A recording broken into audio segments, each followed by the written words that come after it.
Have you ever felt like your life is just a reflection of someone else's expectations?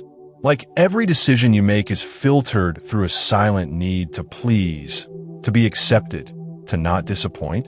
You say yes when everything in you wants to say no. You feel guilty for wanting distance from people who have always pulled your emotional strings. And somewhere deep down, it feels like you're wearing a leash, held by hands that aren't even there, yet still control your steps. It starts subtly. It begins early. And before you know it, you've become what others wanted, but lost touch with who you really are. But there is a breaking point, a quiet moment when something inside begins to whisper, what if I don't owe anyone anything? What if my freedom never needed permission? This video is a doorway to that moment, because real liberation doesn't come from escaping chains. It comes from realizing they were never real to begin with. We're not born seeking approval, but somewhere along the way, we learn that being our true selves might cost us love. So, without realizing it, we sign a silent contract. If I act the way you want, you'll keep accepting me. And just like that, we start giving our power away. We shrink ourselves to avoid conflict. We smile to stay liked. We adjust to belong, even when belonging means betraying our inner truth. This contract is driven by fear. Fear of loss, fear of abandonment, fear of not being enough. To protect ourselves, we trade freedom for approval. We give up the right to say no. We silence our voice. We even doubt our own intuition just to avoid being alone. But here's the hard truth. Every time you abandon yourself to keep someone close, you drift further from who you are. And that distance becomes a prison. From a young age, we're told who we should be. Be strong. Be good. Don't make waves. These messages leave cracks in our sense of self. And so, we begin to search for validation in others, proof that we're enough, that we're worthy, that we matter. But this search doesn't come from awareness. It hides behind overgiving, overpleasing, staying silent, staying small. Because in truth, every time we beg for validation, we're trying to heal a wound too old to name. We're standing in front of a broken mirror, hoping someone else will reflect back a version of ourselves we can finally accept.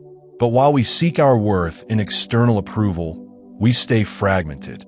Real wholeness begins when we stop asking for permission to exist. Then one day, the soul begins to rebel.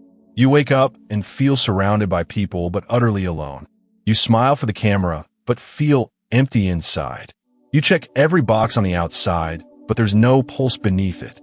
The soul's rebellion isn't loud. It's quiet. A still, haunting sadness. A fatigue sleep can't fix. That rebellion is sacred. It's the beginning of your return. The moment you stop asking, what do they want from me? And start asking, what do I want for myself? And from there, everything changes. Not all prisons have bars. Some are made of promises you never meant to keep. Roles you adopted to be loved. Fears you inherited without knowing. But there comes a moment when the light of awareness cracks through the routine. You start to see all the times you bent, silenced, gave in. It's like a light turns on in a room you've been living in for years. You look around and realize the door was never locked. You just never tried to leave. It's unsettling, but sacred, because once you see, you can't unsee. That's the moment power begins to return to you. Saying no for the first time doesn't feel like freedom. It feels like fear. Your hands shake. Your stomach turns. Guilt rushes in before relief ever shows up. But you say it anyway, and something shifts. Maybe they don't understand. Maybe someone walks away. But for the first time, you didn't walk away from yourself. That's the start of the crossing. Not loud, not easy, but real. You begin to notice the people, places, and patterns that no longer match your truth. And then it hits you. No, it isn't a wall. It's a bridge.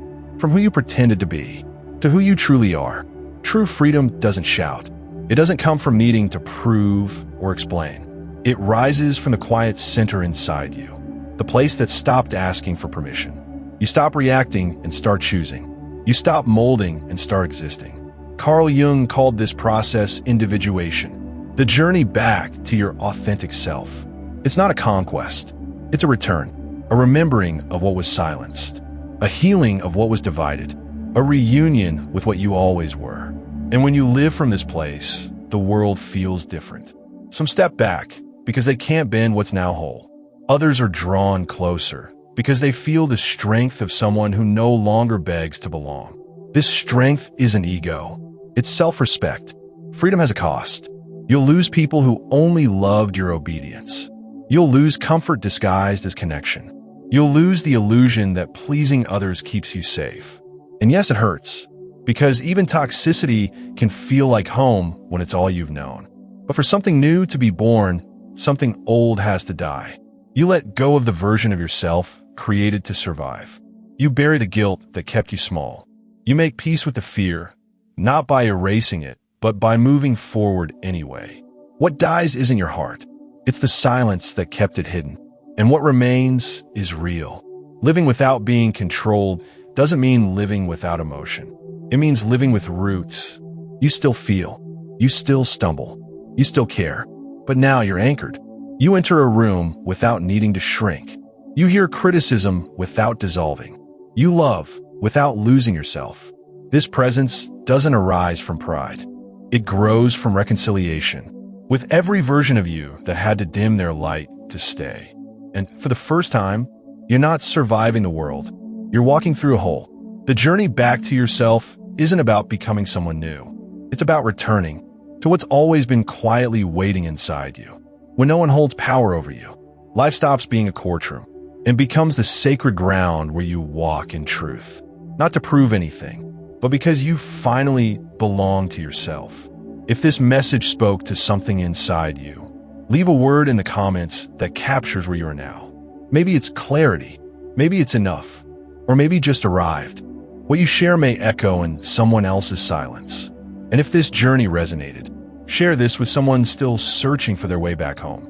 And most of all, stay where your soul can breathe.